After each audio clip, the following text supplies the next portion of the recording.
నమస్తే అండి. ఈరోజు కొత్తిమీర టమాటా చట్నీ చేసుకుందాం. ముందు స్టవ్ వెలిగించి బాండీ పెట్టి నూనె వేసుకున్నానండి.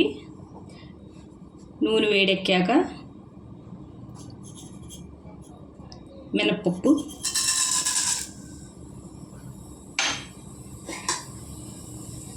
పచ్చిమిరపకాయలు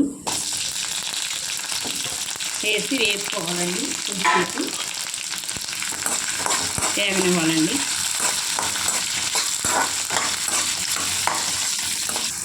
పచ్చిమిరపకాయలు వేగినాయండి. వేగిన తర్వాత జీలకర్ర వేసుకోవాలి.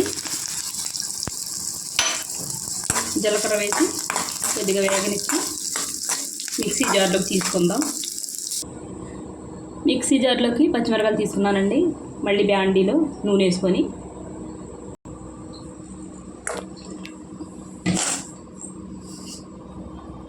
టమాటా ముక్కలు వేసుకోవాలండి.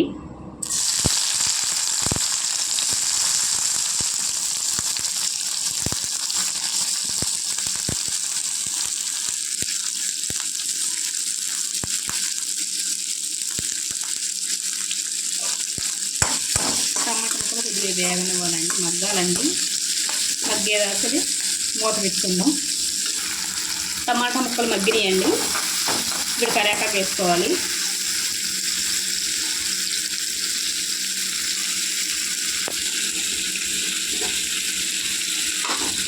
కరివేపాకు వేసుకున్న తర్వాత కొత్తిమీర వేసుకోవాలండి. వేగిన తర్వాత కరివేపాకు కొద్దిగా వేగిన తర్వాత కొత్తిమీర వేసుకోవాలండి.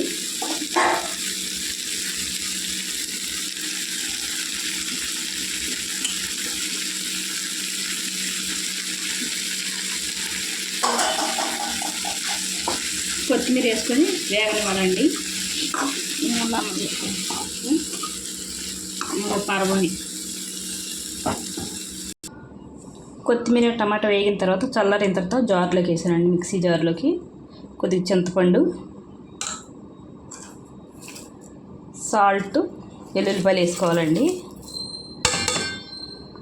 వేసుకొని మిక్సీ పట్టుకోవాలండి. కచ్చా పచ్చా గ్రైండ్ చేసుకోవాలండి. ఎంతో రుచిగా ఉండే పుదీనా, కొత్తిమీర, టమాటో పచ్చడి. ఇంతేనండి. వీడియో నచ్చితే లైక్, షేర్, సబ్స్క్రైబ్ చేసుకోండి.